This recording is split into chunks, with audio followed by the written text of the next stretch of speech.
Noam Elimelech says, there's a Mishnah in Pirkei Avos. Akavya ben Mahal in chapter 3, Mishnah Gimel. Akavya ben Mahal loimer. If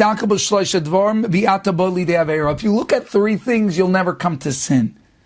Know where you come from. Know where you're going. Know who you're going to stand and give an accounting before. And then the Mishnah goes back and says, where do you come from?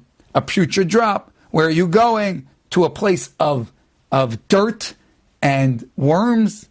And who are you going to stand in front of? In front of Hashem. And the question that's asked on this Mishnah is, why repeat? Just say, know these three things. Where are you coming from? Answer. Where are you going? Answer.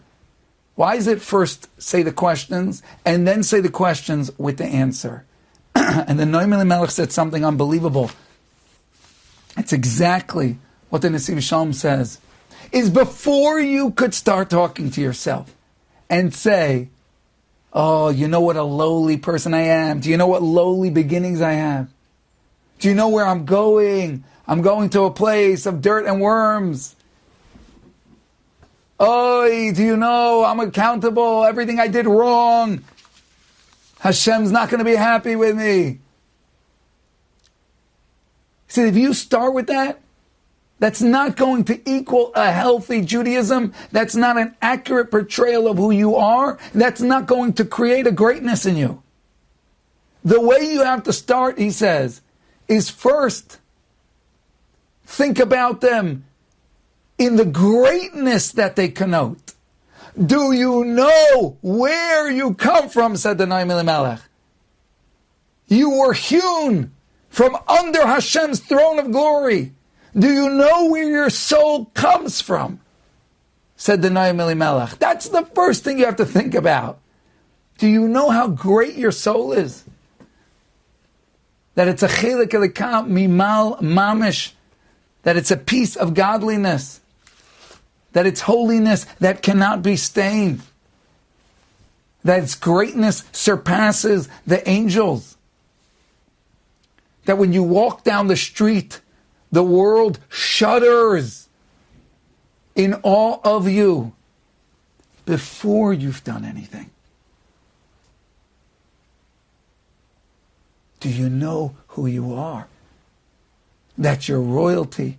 That you're bonim atem Hashem Elokeichem. That's the first thing you have to know about yourself. The Yetzer Hara is going to come, and boy does he come. And he try to kick you when you're down. That's his time to shine. He tries to kick us right when we're down and say, what's the worth? What's the value of what you are? What significance do you think you are? This struggle, that struggle, this, that, everything. And you have to say to the Yetzer Hara, get out of my face. You're lying to me. Which he has to. Because he's trying to kidnap a prince or a princess. As long as the prince or princess knows where they come from and the palace that they could walk back into and the king that's waiting for them, do you think that they will ever allow themselves to be abducted, to go in the van for the sweet candy? Do you think they're ever going to go and say, maybe I should join those thieves over there. Maybe that's a future for me. You don't think like that if you know that there's an open door at the palace waiting for you. The way we get deceived into going there is because we don't remember who we are.